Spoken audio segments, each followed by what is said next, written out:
Hello दोस्तों, मैं सिद्धार्थ आज आपको बताऊंगा थर्मोडायनेमिक सिस्टम के बारे में। थर्मोडायनेमिक सिस्टम होता क्या है और उसे कितने भागों में बांटा गया है। दोस्तों, थर्मो प्लस डायनेमिक दो शब्दों से मिलकर बना है, जिसका मतलब होता है उष्मा गतिकी। थर्मो का मतलब होता है दोस्तों उष्मा से, और डायनेमिक का मतलब होता है गति से। जैसा कि आप यहाँ पे देख रहे हैं, थर्मो उष्मा और डायनेमिक का मतलब गति, अर्थात उष्मा की गति का अध्ययन जब हम करते हैं तो उसे थर्मोडायनेमिक कहते हैं। अब थर्मोडायनेमिक सिस्टम क्या होता है दोस्तों, उसके बारे में हम बात करेंगे। दोस्तों, यहाँ पे एक फिगर दिखाया गया है, जैसे गाड़ी का इंजन है, तो ये इंजन के अंदर जो है ये सिस्टम है, और इसके बाहर जो है वो सराउंडिंग है। और सराउंडिंग और सिस्टम को जो भाग डिवाइड करता है उसे ही हम कहते हैं बाउंड्री। अब ये सिस्टम को एक बाउंड्री होगा जो बांधा होगा, और इसके बाहर को सराउंडिंग कहेंगे और इसके अंदर को सिस्टम। अब सिस्टम होता क्या है? सिस्टम का मतलब होता है निकाय। निकाय क्या होता है दोस्तों?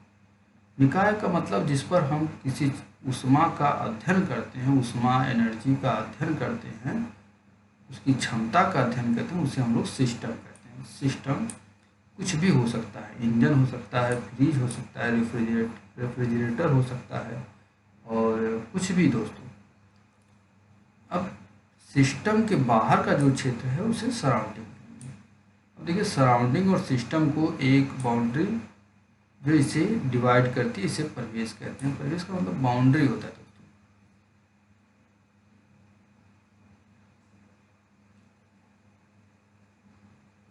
दोस्तों, ऊष्मागतिकी निकाय की देखिए परिभाषा दी गई है यहाँ पे कि वह निकाय जिसकी अवस्था को दाब, ताप और आयतन के पदों के रूप में लिखा जा सके उसे ऊष्मागतिकी निकाय कहते हैं।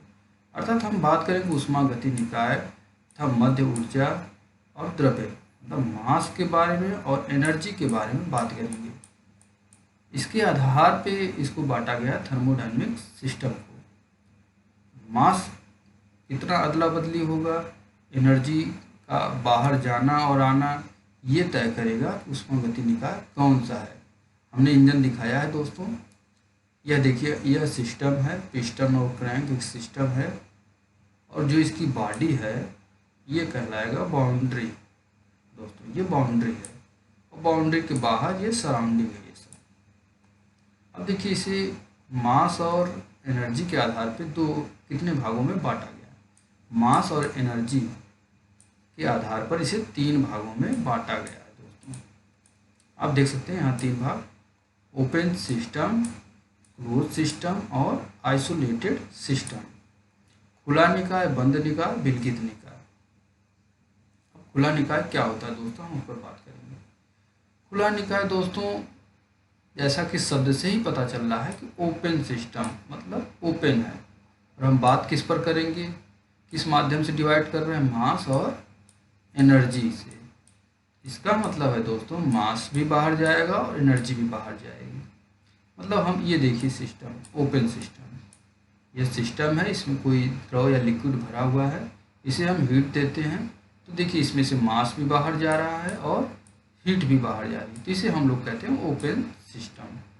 अब क्लोज सिस्टम क्या होगा दोस्तों, माना कि इस पर हम एक रबड़ के कॉक से इसको बंद कर देते हैं। बंद करने से क्या होगा दोस्तों, मास का ट्रांसफर नहीं होगा, बट एनर्जी का ट्रांसफर, आपके उष्मा का ट्रांसफर होगा, इसलिए हम लोग इसे क्लोज सिस्टम कहते हैं। फिर बात आती है आइसोलेटेड सिस्टम क्या होता है। आइसोलेटेड सिस्टम का हिंदी होता है दोस्तों विलगित निकाय। आइसोलेटेड मतलब पूरी तरह से बंद है, ना इसमें से मास जाएगा बाहर, ना आपका हीट एक्सचेंज होगा। इस सिस्टम को हम लोग कहते हैं आइसोलेटेड सिस्टम। आप परिभाषा यहाँ से लिख सकते हैं कि जब ऊष्मागतिकी निकाय इसके चारों ओर के परिवेश के मध्य ऊर्जा तथा द्रव्य दोनों का विनिमय अर्थात आदान प्रदान होता है, तो इस प्रकार हम लोग खुला निकाय कहते हैं, अर्थात ओपन सिस्टम कहते हैं। बंद निकाय में आप दोस्तों देख सकते हैं कि इसके मध्य उष्मा का आदान प्रदान हो और द्रव्य का नहीं होता, अर्थात मास का एक्सचेंज अदला बदली नहीं होता, इसे हम लोग बंद निकाय कहते हैं। विलगित निकाय, ना उष्मा जाएगी बाहर, ना ही द्रव्य बाहर जाएगा दोस्तों। आप फिगर के माध्यम से भी समझ सकते हैं दोस्तों। एक सिस्टम हमने लिया और यहाँ पे हमने समझाया कि ओपन सिस्टम क्या है। ओपन सिस्टम देखिए यहाँ पे हीट एक्सचेंज हो रहा है, बाहर जा रहा है अंदर आ रहा है, और मैटर भी बाहर जाएगा और अंदर आएगा, इसलिए इसे हम लोग ओपन सिस्टम कहते हैं। Can exchange matter and can exchange heat energy. Next है क्लोज सिस्टम। क्लोज सिस्टम में क्या है दोस्तों, यहाँ पे आप देखिए सिस्टम से हीट बाहर जाएगी बट मास का एक्सचेंज नहीं होगा। No exchange of matter. Matter का कोई भी एक्सचेंज अदला बदली नहीं होता, सिर्फ इसमें से हीट बाहर जाएगी, एनर्जी बाहर जाएगी, इसलिए हम लोग इसे क्लोज सिस्टम कहते हैं। Isolated system. Isolated system no exchange of matter, no exchange of heat. ना तो हीट बाहर जाएगी ना ही इसमें से मैटर बाहर जाएगा, इसलिए हम लोग इसे आइसोलेटेड सिस्टम कहते हैं। दोस्तों यहाँ पे परिभाषा भी हमने दिया है कि बाउंड्री क्या है, सराउंडिंग क्या है, यूनिवर्स क्या है। जैसा कि हमने पीछे आपको बता चुका है, एक ग्लास में द्रव भरा हुआ है, द्रव भरा है तो इसे हम लोग क्या कहेंगे, ये सिस्टम है। और ग्लास को हम लोग बाहरी ग्लास को जो है, क्योंकि सिस्टम ग्लास के अंदर है इसलिए हम लोग इसे बाउंड्री कहेंगे। बाउंड्री के बाहर जो है ये सराउंडिंग है दोस्तों, ये चारों तरफ ग्लास के सराउंडिंग, अर्थात सराउंडिंग सिस्टम अंदर है और सराउंडिंग और सिस्टम बोथ दोनों को मिलाने से बनेगा यूनिवर्स। दोस्तों ऊष्मागतिक निकाय अर्थात थर्मोडायनेमिक सिस्टम को दो तरह से बांट सकते हैं। दो तरह से दो वर्गों में विभाजित करने का मतलब है दोस्तों, एक तो ऊर्जा में द्रव्यमान का स्थानांतरण के आधार पर बांटते हैं, जिसे हम लोग open thermodynamic system, close dynamic system और आइसोलेटेड थर्मोडायनेमिक सिस्टम। जैसा कि हमने पीछे बताया है, यह ऊर्जा और मास के आधार पर होता है।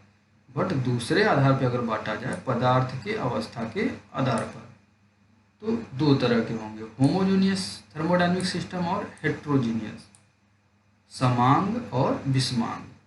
समांग का मतलब दो पदार्थों को आपस में एक ही अवस्था में मिलाया जाए। अगर ठोस है तो ठोस में मिलाया जाए, द्रव है तो द्रव में मिलाया जाए, गैस है तो गैस में मिलाया जाए, उसे हम लोग होमोजीनियस कहते हैं। विषमांग का मतलब कि ठोस को द्रव में मिलाया जाए, द्रव को गैस में मिलाया जाए, दोनों की अवस्था अलग अलग होगी। देखिए हमने बताया खुला ऊष्मागतिक निकाय अर्थात ओपन।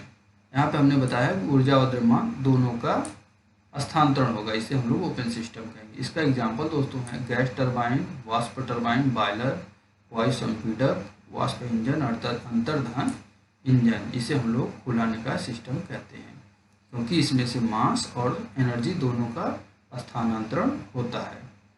नेक्स्ट है दोस्तों बंद ऊष्मागतिक निकाय। जैसा कि हमने पीछे बताया, केवल ऊर्जा का स्थानांतरण होगा और मास का इसमें से कोई भी एक्सचेंज नहीं होगा। दोस्तों आप देख सकते हैं इसका एग्जाम्पल कुकर, रेडिएटर और किसी इंजन के सिलेंडर पिस्टन का भाग भी बंद निकाय कहलाएगा। कुकर दोस्तों किसी चीज़ को हम बंद कर कर जब उसे गर्म करते हैं तो मास का एक्सचेंजन नहीं होता दोस्तों। कुकर में से केवल हीट का स्थानांतरण होता है दोस्तों, इसलिए हम लोग इसे बंद ऊष्मागतिक निकाय कहते हैं। यह पिस्टन देखिए दोस्तों, यह भी एक तरह से बंद निकाय का ही उदाहरण है, क्योंकि इसमें से द्रव और गैस अंदर मास का एक्सचेंज नहीं होता बट हीट का आदान प्रदान होता रहता है, इसलिए हम लोग इसे बंद निकाय कहते हैं। बंद निकाय में न तो ऊर्जा बाहर जाती है और न ही द्रव्यमान का स्थानांतरण होता है। दोस्तों इसका अच्छा एग्जाम्पल है थर्मल फ्लास्क, क्योंकि जैसे ही हम किसी थर्मल से चाय को भरते हैं दोस्तों तो वो कई घंटे तक गर्म रहता है, अर्थात ना तो उसमें से एनर्जी अर्थात हीट का ना एक्सचेंज होता है और ना ही उसमें से मास बाहर जाता है, अर्थात यह आइसोलेटेड सिस्टम का एक अच्छा एग्जाम्पल है। उसके बाद हम बात करेंगे समांग ऊष्मागतिक निकाय और विषमांग ऊष्मागतिक निकाय, जो थर्मोडायनेमिक सिस्टम को उसकी अवस्था के आधार पर बांटा गया। देखिए दोस्तों हमने बताया कि द्रव या कार्यकारी पदार्थ एक ही अवस्था में हो तो उसे समांग ऊष्मागतिक अर्थात होमोजीनियस निकाय कहते हैं। जैसे वायु और शुष्क वाष्प का मिश्रण, द्रव अमोनिया और जल का मिश्रण, जल तथा नाइट्रिक अम्ल का मिश्रण। विषमांग मिश्रण क्या होता है दोस्तों, वह ऊष्मागतिक निकाय जिसमें द्रव तथा कार्यकारी पदार्थ एक से अधिक अवस्था में उपस्थित हो, इसे विषमांग उष्मागति निकाय कहते हैं। जैसे वायु का आद्रवाष्प का मिश्रण, जल एवं बर्फ का मिश्रण, द्रव तथा गैस का मिश्रण, जल तथा तेल का मिश्रण, यह सब दोस्तों विषमांग अर्थात हेट्रोजीनियस का एक अच्छा एग्जाम्पल है।